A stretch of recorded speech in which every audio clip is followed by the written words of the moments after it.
네, 지금 토마토 증권통 유튜브 라이브 김봉만 전문가가 진행하고 있습니다. 맥점 매매 최고수 김봉만 전문가의 8월 시장 전략 이어지고 있는데요. 2차 전지도 좋지만 8월에 주도주는 따로 있다고 합니다. 그리고 피치의 미국 신용등급 강등 이슈와 함께 고평가에 대한 이야기까지 지금 전해지고 있는데요. 8월장은 또 어떤 종목이 주도를 하게 될지 김봉만 전문가의 의견 궁금하신 분들은 유튜브 라이브 들어가시면 되고요. 내 종목의 진단 필요하다 하시는 분들은 오늘 박준현 운용력의 진단 들어보시기 바라겠습니다. 지금 바로 저희가 실시간으로 여러분과 만나면서 종목 진단 해드리도록 할게요. 계속 전화 주시고 유튜브로 참여해 주시기 바라겠습니다.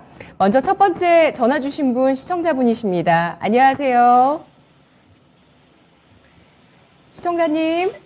네. 네, 안녕하세요. 네, 안녕하세요. 예, 어떤 종목 있으실까요? 신택가 바이오요. 네, 매수가 얼마십니까? 12,750원이요. 비중은 얼마 갖고 계세요? 20%요. 20% 비중이시고요. 12,750원 매수가십니다.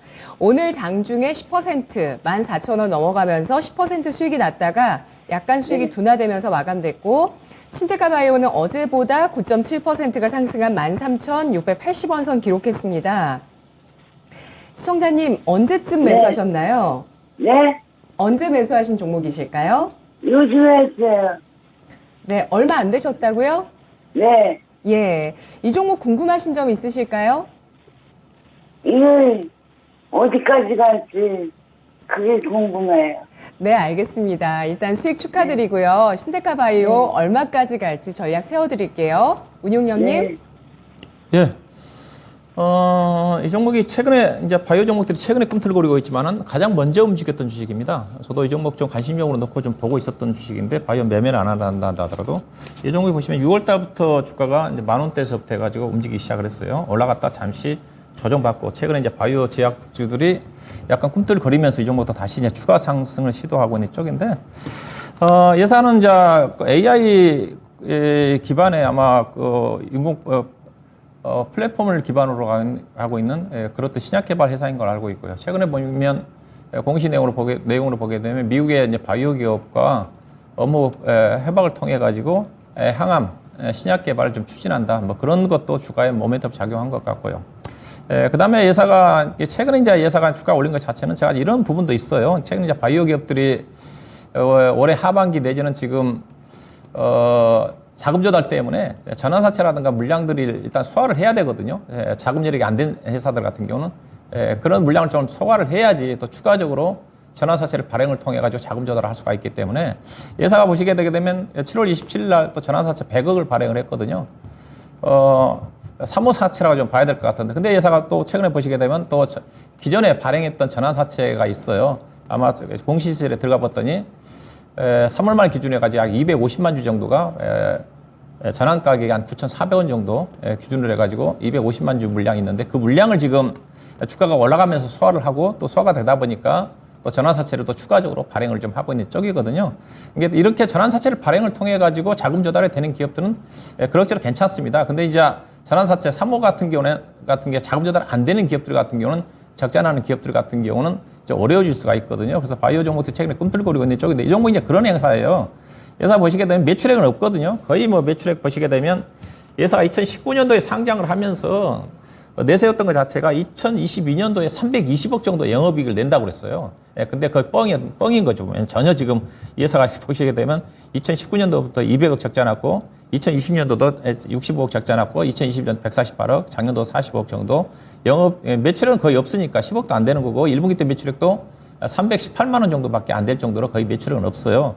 그래서 신약 개발과 관련된 그런 어떤 꿈을 가지고 움직이는 주식인데, 그게 쉽지가 않은 거죠. 계속적으로 적자는 1년에 평균적으로 50에서 100억 정도 적자가 나고 해서 자본이 지금 300억밖에 안 되는 상태인데, 그래서 주가를 끌어올려 가지고 전환사채가 주식으로 전환이 좀 되면 자본이 증가가 좀 되면서 자본력이 자체는 좋아지거든요. 그런 어떤 절차를 받고 있는 게 아닌가, 그런 관점이기 때문에 이 종목에 대한 신약 개발과 관련된 재료를 믿고 접근하기는 조금 약간 부담스럽지 않겠는가.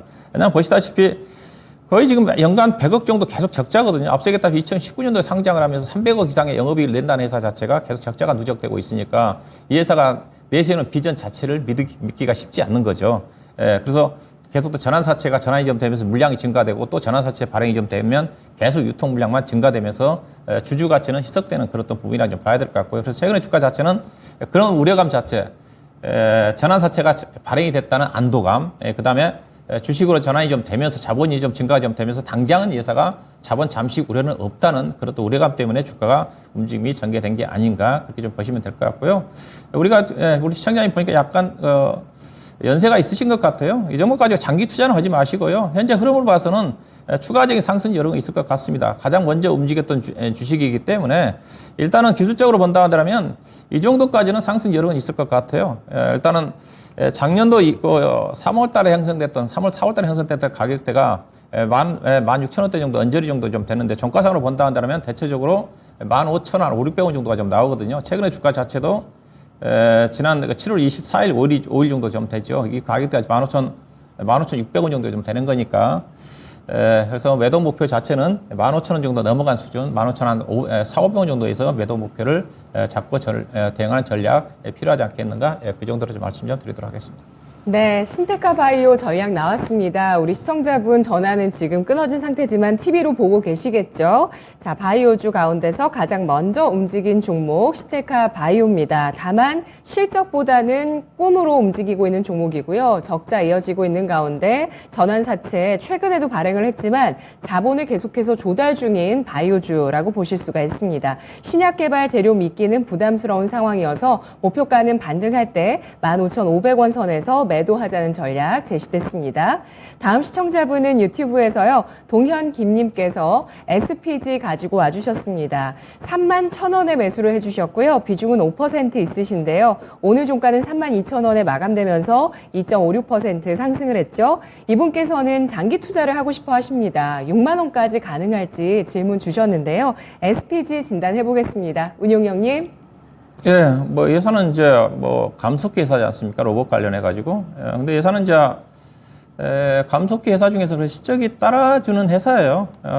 다만 시가총이 지금 7천억짜리 회사니까 회사 보시면 꾸준하게 매출액이 3천억짜리 회사에다가 영업이익이 최근 들어서 2000년도 이후 2020년도에도 180억, 그다음에 2021년도에 235억, 작년도 255억, 올해 289억, 내년도에 328억. 매출액도 증가 좀 되면서 뭐 탄탄하게 기술 개발이 하면서도 돈이 내부적으로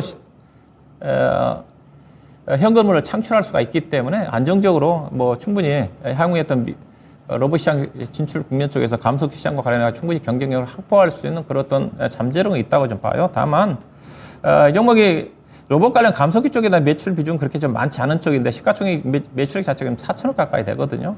이제 올해 기준에 PER이 28배 되는 수준이니까 순수하게 로봇 관련 매출 부분으로 인해 가지고 매출액이 3, 4천억이 나오고 그다음에 PER이 28배면 주가가 싸죠. 그렇지만은 감속기와 관련된 로봇 관련 부분과 관련된 매출 부분 자체는 극히 부분 자체가 크진 않기 때문에 주가가 가기가 쉽지 않고요. 그다음에 로봇 관련 종목도 최근 들어서 삼성 그룹 쪽에서 다시 로봇 관련 제품 얘기가 좀 나오면서 꿈틀꿈틀 거리고 있는 쪽인데 로봇 관련주들은 이 종목도 마찬가지지만 보시다시피 3월 중순에 시세가 대규모로 분출했거든요. 분출했기 때문에 한번 분출하게 되면 상당히 쉽니다. 그래서 고점 돌파는 어렵다고 봐요. 다만 이 종목은 앞서 얘기했다시피 다른 로봇주와 달리 실적이 따라주는 회사이기 때문에 중장기적으로 안정적으로 우상향을 하지 않겠나. 다만 올해 주가 자체는 3월 달에 형성됐던 4만 원대 돌파는 정말 어려워 보인다. 그런 관점에서 좀 말씀을 드리고 싶고요. 비중 자체가 많지는 않네요. 3만 원 정도 되는데 이 종목 보시면 다른 로봇 관련 종목들에 비해서 주가가 4만 원대에서 주가가 떨어지더라도 거의 뭐 3만 원대 언저리 정도가 저점이었지 않습니까? 그만큼 하방 튼튼해요. 다만 위로 올라가기가 쉽지 않다는 거죠. 올라가면 올라갈수록 밸류에 대한 부담을 느낄 수밖에 없기 때문에 일단은 보유 전략인데 일단은 차트를 본다 한다면 35,000원 정도 전후가 이 종목은 엄청난 매물층입니다. 그래서 현재로 봐서는 35,000원 언저리 정도를 보는 게 기본적 분석상이라든가 봐서는 이게 적정한 매도 목표로 좀 되지 않겠는가. 그래서 매도 목표는 35,000원 정도 관점에서 보유 전략 가능하지 않겠는가 그렇게 보시면 될 것 같습니다. 네, 그러면 이 종목은 장기 투자보다도 트레이딩 관점에서 접근을 하는 게 유리하다는 말씀이시죠? 장기적으로 한다 한다면 워낙 단기적으로, 왜냐면 회사가 이렇게 고성장하는 회사는 아니었거든요. 왜냐면 앞서 얘기했다시피 제가 200억, 220억, 240억, 280억 그 상태라잖아요. 연평균 영업이익이 10% 증가한 회사인데 주가가 올해 연초에 주가가 2만 원대 아래짜리 18,000원대짜리 주식이 거의 100% 올랐으니까 너무 앞서간 거죠. 시간 투자가 많이 필요할 가능성이 커요. 그래서 좀 이 종목 가지고 장기 투자한다는 상당히 지루할 가능성이 큽니다. 그래서 현재 봐서는 좀 단기 매매를 병행할 필요가 있지 않겠는가. 35,000원 정도 파시고 3만 1,000원이라든가 아래권은 좀 내려오면 재매수 관점은 가능하지 않겠는가 보시면 될 것 같습니다. 알겠습니다. SPG 실적이 따라주는 감속기 기업이라는 평가입니다. 현금 창출력이 있고 성장하는 로봇 산업 긍정적인데요. 다만 매출 비중 가운데 로봇 쪽이 더 늘어나야 고밸류 부담을 줄일 수 있다고 보고 있습니다. 3월 사상 최고가 돌파는 쉽지 않아 보인다고 하고요. 5개월 동안 쉬어갔지만 좀 더 쉬어가는 관점에서 그 가운데 기술적인 트레이딩 목표가는 35,000원 제시했습니다. 다음 시청자분 또 전화로 만나보도록 할게요. 안녕하세요. 네, 안녕하세요. 네, 시청자님 어떤 종목 있으실까요? 파워로직스요. 네, 매수가 얼마십니까? 9,620원에 5%. 9,620원.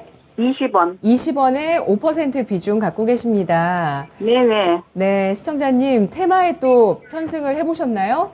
아니, 이거 한 2년 됐어요. 2년 되셨어요? 충전기 그것 때문에 샀는데, 예. 예, 그때 고점에서 해가지고 지금은 또 뭐 초전대 해가지고 엊그저께부터 오르길래 네네네. 어느 선에서 팔까 그리고 전화 드렸어요. 예, 알겠습니다. 전화 잘 주셨고요. 파워로직스 지난번에 2년 전에 고점에서 잡으셨는데 탈출할 네. 만한 시점이 왔습니다. 네. 자, 파워로직스 전략 세워보도록 하겠습니다. 투자 좋은 네, 종목이네요. 부탁합니다. 네, 예. 운용령님. 네. 안녕하세요. 예, 안녕하세요. 예. 이 종목이 이제 본래 이제 그 카메라 렌즈 회사잖아요. 이제요. 예, 카메라 렌즈 회사 쪽인데, 이제 카메라 렌즈 쪽에 경쟁이 심하다 보니까 이 부분에서 이익을 좀 못 내는 회사인데, 하여튼 최근에 초전도체 관련해가지고 테마로 부각이 좀 되면서 주가가 급등을 하고 있는 주식이에요. 본래 이 재료 아니면 이 종목은 주가가 가기가 쉽지가 않습니다. 왜냐하면 카메라 렌즈 분야 부분 자체는 워낙 경쟁이 심하다 보니까 회사가 올해는 좀 약간 흑자전환을 하지만은 전반적으로 경쟁이 떨어지다 보니까 계속 적자 났잖아요. 2020년도도 250억 적자나고 영업이 2021년도 140억 적자, 작년도에 390억 적자, 올해는 지금 140억 정도 흑자 전환을 예상을 하고 있는 쪽인데 1분기 때 이제 흑자 전환을 했기 때문에 올해는 흑자 전환을 할 것 같아요. 그렇지만 카메라 렌즈 가지고 판가하기 힘든데 결국은 이 종목은 초전도체와 관련해 가지고 이제 재료로서 이제 이 종목 팔고 나와야 되는데 이게 어떻게 봐야 되느냐? 초전도체 관련 쪽에 현재 그 LNS 벤처 캠피탈이라는 회사가 투자한 퀀텀 에너지 연구소와 관련된 쪽의 기술 개발이니까 퀀텀 연구소에서 개발한 기술이니까 그 기술이 어떻게 전개될지 지금 학계에서도 약간 이제 검증이 필요하다는 쪽이니까 그렇다 한다 하더라도 결국 이제 그 기술 자체가 만약에 성공한다는 전제하에 이제 가장 혜택을 받을 수 있는 회사 LMS 캐피탈 지분을 좀 봐야 되는데 가장 지분율이 높은 게 신성 델타테크가 지분이 아마 52.23% 정도 되는 것 같고요. 그 다음에 이제 파워로직스가 11. 몇 프로 정도 돼요. 그리고 이제 그 아래에 이제 퀀텀 에너지 연구소의 지분을 얼마만큼 가지고 있느냐.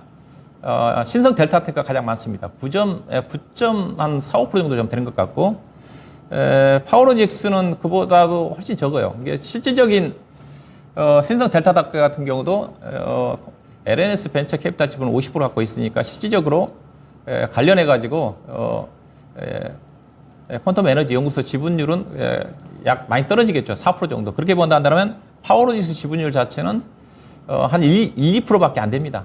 근데 이제 이 기술 자체가 워낙 파급력이 크니까 지분 2%만 가지고 있다 한다 하더라도 엄청나게 혜택을 좀 받을 수 있는 거니까 이제 그걸 보고 좀 가는 거거든요. 그래서 실질적으로 가장 관련 퀀텀 연구소와 관련해서 지분율이 가장 높은 쪽은 신성 델타테크. 그 다음에 파워로직스. 그 정도로 좀 봐야 될 것 같습니다. 현재는 관련 쪽에 테마성으로 좀 봐야 되는데, 이게 기술이 워낙, 획기적인 기술이다 보니까 시장에서도 약간 믿지 않는 분위기이기 때문에 저도 뭐 판단하기 쉽지는 않아요. 이거 어떻게 진단해드리기가 좀 쉽지 않은 쪽인데, 일단 대장주 성격이 가장 앞서겠다, 가치로 따지면 가장 쪽이, 6530 신성 델타테크인데 신성 델타테크가 좀 무겁다 보니까 오늘 이 종목은 약간 조정이 좀 나왔어요. 신성 델타테크 10,000원에서 이제 30,000원 찍고 오늘 좀 조정이 나오는데 근데 여기서 제가 보기 바로 끝날 것 같지는 않아요. 분위기가 조정 이후에 한 단계 더 올라갈 것 같습니다. 신성 델타테크가 조정을 좀 받았고 그다음에 오늘 이제 파워로직스 다른 여타 종목도 서남이라도 종목들은 뭐 강세가 전개됐는데 이 종목은 조금 좀 밀려버렸기 때문에 약간 좀 후발주라고 좀 봐야 되겠죠. 근데 앞서 신성 델타테크 한 단계 더 간다 한다는 이 종목도 다시 상승 여력이 있을 것 같은데 이 종목은 워낙 이제 고점에서 밀려버렸기 때문에 현재로 봐서는 13,000원 정도 언저리 정도를 고점으로 보고 뭐 접근하는 전략이 좀 필요하지 않겠는가 싶어요. 이런 우리 시장의 비중 자체가 많지가 않으니까 충분히 가져갈 만해요. 비중이 좀 많이 갖고 있으면 또 수익 내기가 쉽지 않거든요. 그래서 좀 잊어버리고 있다고 생각으로 일단은 비중이 좀 많지 않으니까 현재로 봐서는 오늘 이제 오늘 고점이 가격이 얼마 있습니까? 오늘 고점이 12,800원이었었네요. 현재로 봐서는 이제 12,800원대가 저항선을 작용할 것 같은데 신성 델타테크가 충분히 오늘 고점 돌파는 가능해 보이거든요. 신성 델타테크는 기업 내용도 탄탄한 회사인데 여러 가지 로봇 관련이라든가 이런 어떤 초전도체와 관련된 또 핵심적인 역할을 할 수 있는 회사이기 때문에 그래서 파워리스 여기서 끝날 것 같지는 않고 현재로 봐서는 오늘 고점 정도 되는 수준이 12,500원에서 800원 정도를 목표 주가로 보고 접근한 전략으로 대응하는 게 필요하지 않겠는가 그렇게 좀 말씀 좀 드려야 될 것 같습니다. 네, 시청자님. 네. 네, 12,500원 선 넘어가면서 매도 준비를 해보자는 전략 나왔는데요. 어떠신가요? 네. 아니 12,500원에 매도를 했는데 시간을 놓쳐서 아, 네네. 팔렸어요. 하여튼 뭐 기회가 싶어가지고 지금 팔으려고 했는데 그게 안 됐어요. 네.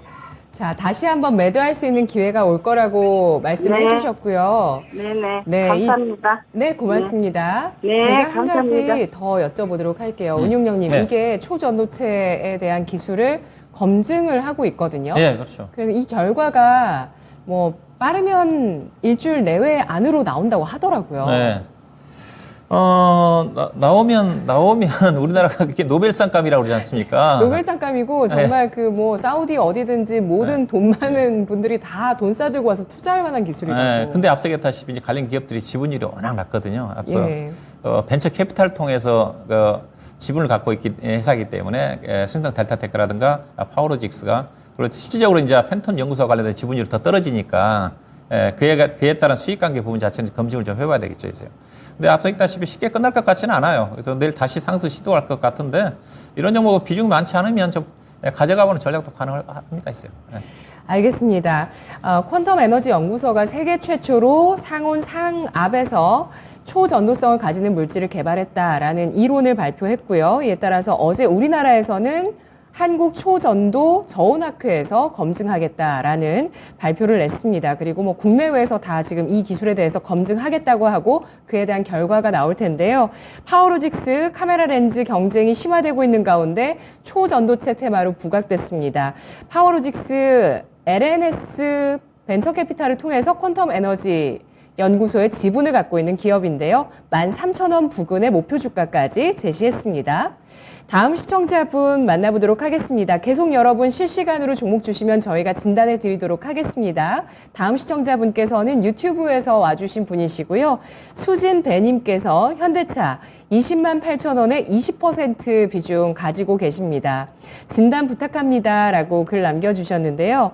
현대차 오늘 종가 191,700원 기록하면서 0.42%의 하락. 낙폭이 크진 않습니다만 이 종목 지난 6월의 저점을 이탈하면서 하락세가 이어지고 있습니다. 현대차 보유하신 분들 답답하실 것 같아요. 네, 답답하죠. 실적도 서프라이즈하게 나왔는데 예. 기아차도 좀 그렇고 일부에서는 이제 실적이 워낙 좋게 나오다 보니까 이제 실적이 피크업 쳤다. 이제 그런 것들이 약간 부정적으로 작용을 한 것 같아요. 주가로 본다 한다면 현대차가 지금 올해 예상된 실적 기준에서 PR이 지금 4배밖에 안 되거든요. 말도 안 되죠, 요새. 근데 제가 이제 굳이 현대차의 주가가 못 간 이유 자체를 결국은 현대차를 사는 세력 자체는 국내 기관보다는 외국인 투자가지 않습니까? 그럼 외국인 투자가들의 시각에서 현대차의 주가를 평가를 해야 되거든요. 그래서 제가 현대차가 주가가 싸기는 싼데 글로벌 자동차 회사들의 주가를 봐라. 근데 미국의 펀드 매니저들 같은 경우는 현대차, 기아차를 살 때 미국에 있는 GM이라든가 포드라든가 폭스바겐이라든가 유럽 쪽에 그 관련 기업들과 밸류를 비교해보고 사거든요. 그리고 업황도 보는 거고. 물론 현대차가 독보적으로 최근 들어서 코로나 이후에 다른 여타 글로벌 자동차 회사에 비해서 실적 성장합니다. 근데 다른 미국의 GM이라든가 포드 여러분 차트 좀 보세요. 거의 반토막입니다. 고점 대비해서. 거의 반토막 수준이에요. 고점 대비해서. 지금 S&P, 뭐 GM 같은 게 S&P 기업에 소속되어 있는데 S&P 기업 같은 게 거의 신고가 근처지 않습니까? 자동차 쪽은 거의 고점 대비해서 GM이라 포드 보면 거의 고점에서 반토막 수준이에요. 근데 현대차는 실적이 좋아서 그 정도는 아니거든요. 그런 부분이라고 봐요. 그래서 현대차, 기아차가 상승하기 위해서는 미국에 있는 GM이라든가 포드가 주가가 상승을 해야지 현대차, 기아차에 대한 밸류 자체가 상대적으로 매력이 부각되면서 주가가 올라간다는 측면이에요. 그래서 현대차, 기아차 사신 분들은 현대차, 기아차 실적만 보는 게 아니라 밸류만 보지 마시고 해외 쪽에 있는 자동차, 글로벌 자동차 기업들을 또 함께 볼 필요가 있지 않나 그런 관점이고요. 현재 이 회사 실적으로 봐서는 주가가 엄청 싸니까 뭐 팔 이유는 없죠. 오히려 사야 되는 거죠. 그리고 또 현대차 주가 가기 위해서는 유동성이 좀 증가가 좀 돼야 되는데 주가가 쉽지가 않죠. 특히 어제 오늘 같은 경우는 주가가 좀 떨어진 이유 자체가 대형주 오늘 삼성전자도 많이 떨어졌는데 외국 투자가들이 대규모 선물 매도를 치다 보니까 어제 선물 역대급 사상 최대 2조 한 2, 3천억 정도 매도가 나왔고 오늘도 아마 1조 한 4천억 나왔지 않습니까? 1조 4,200억 정도 매도가 나왔는데 이렇게 된다 한다면 프로그램 매도가 출시가 되면서 대형주가 힘을 못 쓰죠. 반면에 이제 이틀 동안 대규모 시장의 반전이 나온다 한다면 외국 투자가들이 대규모 어제 오늘 선물 매도한 것 자체가 지금 거의 3조 6천억 정도 역대급으로 매도가 좀 나왔는데 매수가 좀 들어오면서 프로그램 매수가 입되면 현대차를 중심으로 해서 삼성전자라든가 대형주들이 다시 상승을 하겠죠. 그래서 현대차, 기아차를 중심으로 삼성전자 매수하신 분들은 외국인 선물 매매가 상당히 중요하다.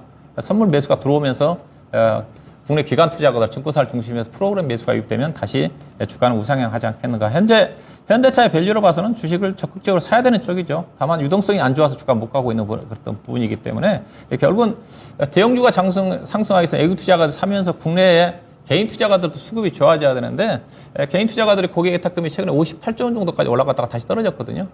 조금 현재 이제 미국에 다시 신용등 강등 이슈로 해가지고 돈이 주식시장에 잠깐 멈칫거리게 된다 한다면 조금 시간 필요가 되지 않겠는가. 다만 주가는 현재 19만 원 정도 초반 언저리 정도는 거의 저점권이라는 관점에서 비중이 20만 8천 원 20% 높게 산 건 아닌데 충분히 현금 여력이 있으시면 추가 매수도 가능하지 않겠는가. 최소한 이 종목은 22, 3만 원 이상까지 가져가는 전략 가능하다 그렇게 보시면 될 것 같습니다. 네, 현대차 좋은 실적에도 불구하고 낮은 PER을 나타내고 있습니다. 미국에서도 자동차주 조정이 진행되고 있다고 하는데요. 현재 팔 이유는 없고 사야 하는 구간이라고 보고 있습니다. 외국인의 선물 매수 앞으로 들어오면서 프로그램 매수가 유입될 때 이 현대차의 주가 상승할 수 있을 것으로 내다보면서 수급적인 상황 중요하게 판단하고 있고요. 추가 매수 현재 가능하다고 보고 있습니다. 목표가는 22만 원에서 23만 원 선입니다. 다음 시청자분은 유튜브에서 시묻글님께서 CIS를 12,800원에 매수를 해주셨고요. 비중 30% 갖고 계십니다. 진단 부탁드립니다. 라고 글 남겨주셨는데요. CIS 오늘 종가 0.6%가 하락한 11,530원 선 기록했습니다. 이 종목도 마찬가지로 3월에 강한 양봉을 낸 이후에 지지했던 가격대를 약간 이탈하면서 오늘 장 마감이 되면서 추가적인 하락 여부에 대해서 관심이 모일 것 같아요. 이 종목 어떻게 대응할까요?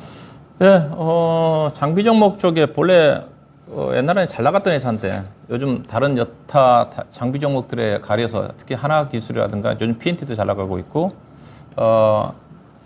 윤성 PNC라든가 관련된 종목들 상승 그 종목들이 독보적으로 올라가다 보니까 CIS 쪽은 조금 시장에서 많이 소외를 좀 받고 있어요. 이 종목이 이제 전고체 관련해 가지고 장비 쪽에 좀 부각이 좀 되면서 오버슈팅이 나왔던 적이 있는데 회사도 현재 수주 잔고는 계속 증가됩니다. 증가됩니다. 현재 수주 잔고가 결과하기는 한 7천억 최근에 많이 증가됐어요. 근데 회사가 이제 수주 잔고는 증가되는데 현재 시가총액에 비해서는 수주 잔고가 그렇게 아주 많은 편은 아니죠. 왜냐하면 회사가 본래 이제 매출액 자체는 최근 들어서 거의 1,500에서 2,000억 정도 되는 수준이니까. 근데 수주 잔고가 계속 증가되고 있기 때문에 장비 회사들 같은 경우는 실적이 우상향할 수밖에 없습니다. 최근에 워낙 2차전지 종목들이 에코프로라든가 에코프로 BM에 좀 가려 있어가지고 다른 여타 종목들은 지금 장비 종목들, 여타 후발적인 장비 종목이라든가 다른 여타 부품 종목들 같은 경우는 전혀 지금 시장에 관심이 없는 쪽이거든요. 그래서 충분히 2차전지 장비 회사들 같은 경우는 지금 하반기부터 장비 빅사이클에 진입했고, 이미 장비 회사들 같은 경우 작년 하반기부터 수주가 많이 늘어났고 올해 상반기도 계속 증가를 하고 있고, 특히 삼성 SDI, LG 에너지 솔루션, 특히 그 SK온이 대규모 자금 조달에 지금 성공을 해놨거든요. 그래서 그들 관련 기업들이 본격적으로 투자가 전개가 되면서 2025년도까지 장비 회사들은 실적은 탄탄합니다. 그래서 지속적으로 우상하는 그런 부분이기 때문에 오히려 이렇게 조정 구간 쪽에서는 긍정적인 관점에서 볼 필요가 있지 않겠는가, 그렇게 좀 보시면 될 것 같고요. 비중이 30% 정도 조금 좀 많은 편이네요. 많이 편인데 이 종목이 지금 보시다시피 조금 답답한 이유 자체가 매물층이 많이 포진돼 있잖아요. 지금 여기를 보시게 되게 되면 13,000원과 지금 13,000원과 4,000원대 사이에 이 종목이 많이 포진돼 있습니다. 이 층인데 지금 14,000원대가 딱 지금 중간선이거든요. 그래서 여기를 돌파를 해야지 주가가 의미 있게 좀 상승을 좀 하지 않겠는가. 실적 자체는 예사가 이제 계속적으로 그동안 실적이 좋다 했다가 안 좋았거든요. 근데 이제 예사가 보시게 되게 되면 올해부터 좋아집니다. 올해부터 좋아지는데 문제는 예사가 1분기 때 적자가 났거든요. 대부분 근데 1분기 때 장비 회사들이 적자입니다. 근데 2분기 때 이제 흑자전환이니까 2분기 때 아직 실적 발표를 안 했을 거예요. 아직 실적 발표를 안 했죠. 조만간 실적 발표를 할 건데 실적 발표 때 흑자 전환하면서 턴 어라운드가 항이 되면 그때서부터 본격적으로 주가가 상승하지 않겠는가. 그렇게 좀 보시면 될 것 같고, 아마 실적은 분명히 1분기 때 적자가 났지만은 수주 잔고가 본격적으로 반영이 되는 시점 자체가 대부분 장비 회사들이 2분기 내지는 3분기 하반기부터 되기 때문에 충분히 주가는 저점에서 하방이 좀 지지가 되면서 우상향 흐름으로 전개되지 않겠는가, 그렇게 좀 보시면 될 것 같고요. 일단은 보유 전략이고, 일단은 14,000원대가 걸림돌이 좀 되고 있지만 여기를 돌파를 하게 된다 한다면 직전 고점 정도 되는 수준인 16,000원대가 이 종목이 4월달에 형성됐던 고점인데 충분히 그 이상까지 갈 수 있는 종목입니다. 다만 이 종목이 16,000원 넘어가게 되면 시가총액이 1조 원이 넘어가거든요. 이제 그런 분들은 예상 이제 향후에 수주라든가 실적이 좀 가파르게 좀 증가돼야지 강하게 올라갈 수 있는 포인트가 좀 되지 않겠는가. 일단은 보유 전략이고 최소한 14,000원대 이상까지 보유하시고, 실적이 긍정적으로 나온다 한다면 4월달에 형성됐던 가격인 16,000원 이상까지 가능하지 않겠는가, 그렇게 좀 보시면 될 것 같습니다. 네. CIS 배터리 장비주 수주 잔고가 시가총액 대비해서 크지는 않다는 평가를 받았습니다. 다만 수주 우상향하고 있는 상황인데요. 1분기 적자 이후에 2분기 실적 발표 체크 중요하다고 보고 있고요. 턴어라운드 확인되는지 여부에 따라서 목표가 1, 2차로 나눴습니다. 1차는 14,000원, 2차는 16,000원이었습니다. 다음 시청자분 전화 주셨는데요. 안녕하세요. 안녕하세요. 네, 안녕하세요. 네, 어떤 종목 있으실까요?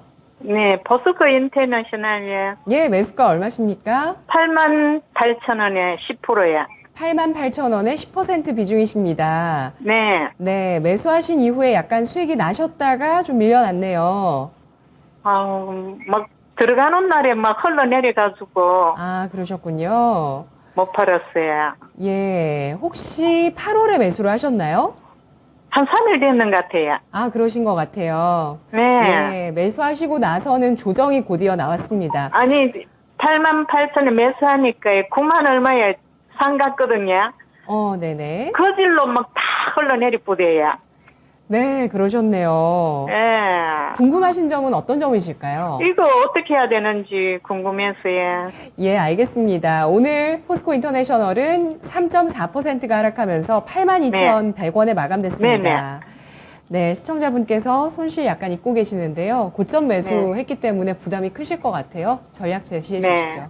예, 이런 종목은 올라갈 때는 많이 갈 것 같지만 주가 빠지면 불안하거든요. 불안한데 포스코 인터내셔널은 이제 상사회사 쪽이니까 이제 포스코 그룹에 결국 이제 2차 전지 관련해 가지고 특히 이제 가장 아르헨티나 쪽에서 포스코 홀딩스가 리튬 염호를 개발하게 되면 이제 포스코 인터내셔널을 통해서 상사를 통해서 이제 중개 역할을 한다든가 물리 쪽에 수송한다든가 그런 쪽의 역할을 하겠죠. 그래서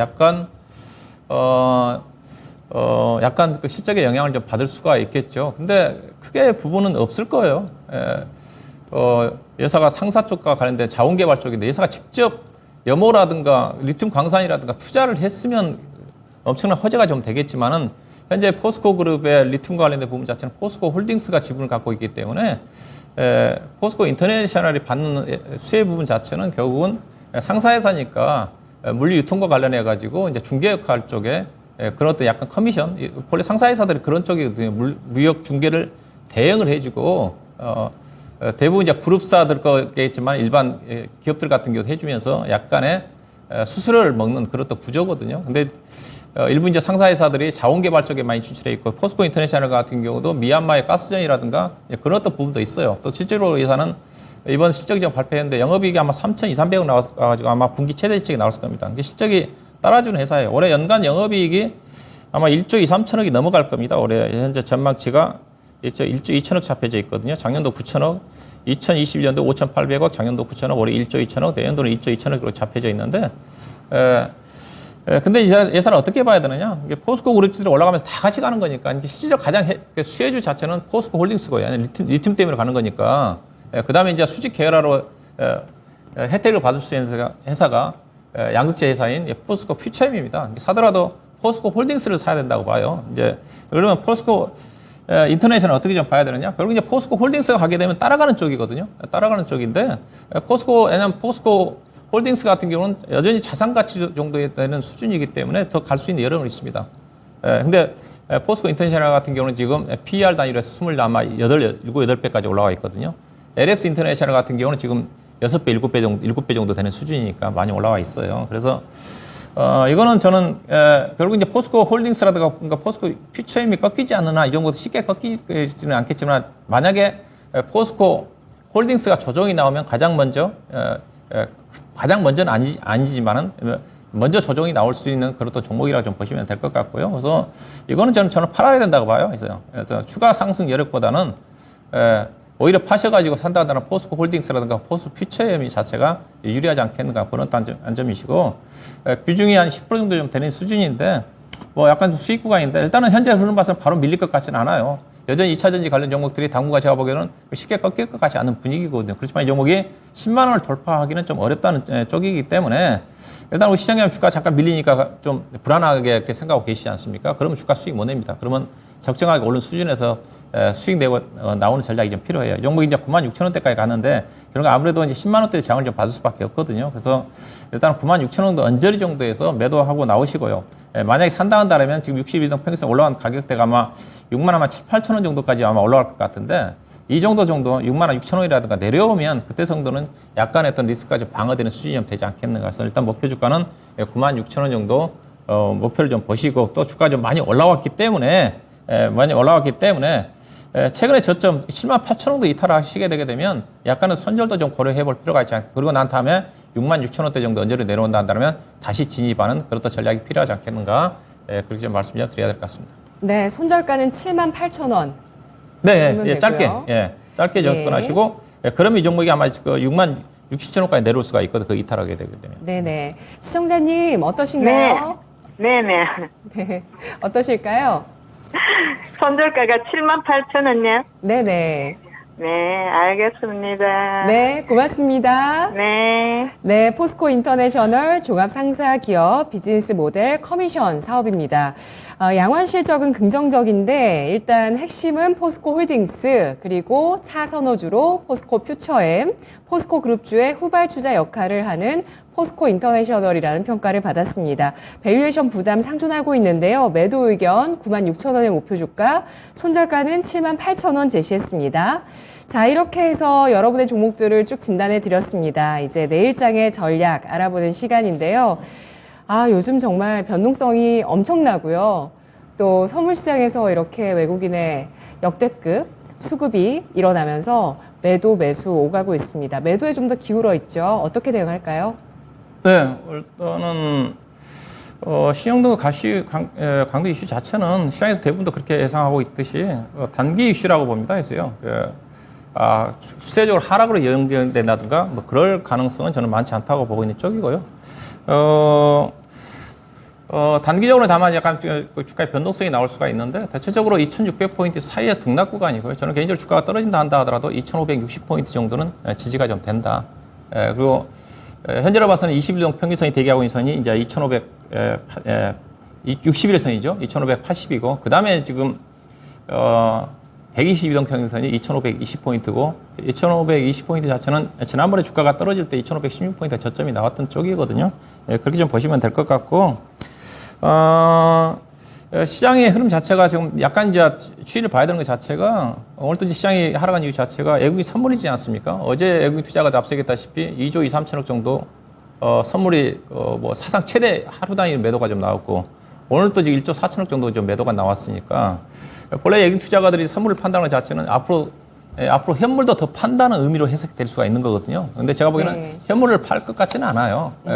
오히려 대체적으로 최근 1년 동안 외국인 선물 매도 패턴을 보게 되면 대규모 매도가 난 다음에는 또 바로 매수가 유입됐거든요. 거의 1년 동안은 연속적으로 매도가 안 나옵니다. 그렇게 본다 한다면 어제 2조 4천억 매도, 오늘 1조 4천억 매도 본다 한다면 오히려 선물 매수가 다시 재유입되면서 주가는 다시 반등하지 않겠는가. 뭐 그런 쪽이니까 오히려 많이 매도했다는 측면 자체가 다시 긍정적으로 해석될 수 있는 그런 부분이라고 좀 봐야 될 것 같고요. 그래서 외국인 선물 매매 방향을 주목할 필요가 있지 않겠는가. 그렇게 말씀 좀 드리고요.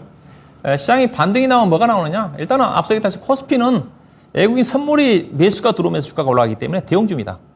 대형주 중심으로 해가지고 프로그램 매수가 유입이 되면서 어제 오늘은 이제 프로그램 매도 때문에 주가 떨어졌지만은 그래서 코스피는 대형주 중심으로 해서 일단은 지수 안정을 시켜야 되는 거니까 반면에 코스닥 시장은 어떠냐? 코스닥 시장은 일단은 최근 들어 바이오 종목들이 움직임이 전개되고 있지만은 2차 전지라든가 AI 반도체 관련 종목들이 일단은 반등을 주도합니다. 그런 거기에 포인트를 좀 맞춰야 될 것 같고요. 그리고 난 다음에 시장이 안정을 찾으면 지금 2분기 실적이 좀 발표가 좀 되고 있는데 실적이 호전된 종목들을 중심으로 해서 제한적인 종목 차별화 장세가 전개되지 않겠는가. 예전처럼 현재 미국의 신용 강등 이슈 때문에 당분간은 시장 유동성이 제한적이거든요. 그럼 다시 종목들 중심의 장이 제한적으로 펼쳐지지 않겠는가. 뭐 그렇게 좀 보셔야 될 것 같습니다. 네, 알겠습니다. 자, 지금 현재는 미국의 신용등급 강등 이슈와 외국인의 선물 매도로 인해서 조정인데요. 다만 외국인의 선물 매도가 오래가지는 못할 것이라는 판단을 하고 있습니다.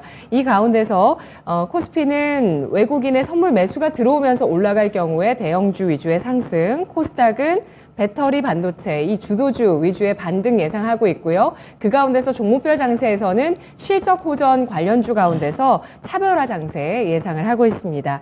운용령님 유튜브 라이브 또 진행이 되고 있는데요. 오늘은 목요일에 이렇게 소개를 해드리네요. 다가오는 일요일에 함께 하실 수가 있습니다. 매주 일요일 저녁 8시에 박준영 운용역의 유튜브 라이브 시장 앤 종목 인사이트 함께 하실 수 있습니다. 주말 마무리 하실 때 박준영 운용역의 뷰 함께 보시기 바라겠습니다. 운용역님 고맙습니다. 네, 고맙습니다. 네, 지금까지 투자 판단에 도움드릴 수 있는 내용들 알아봤습니다. 다만 주가의 상승과 하락을 보장하지 않는다는 점 유의하시면서 투자하시면 좋겠습니다. 결국 오늘 코스닥은 반등을 해줬고요. 코스피는 이틀 연속의 하락으로 마감됐습니다. 내일 금요일장 마감하고 나서 오후 4시 잊지 마세요. 고맙습니다.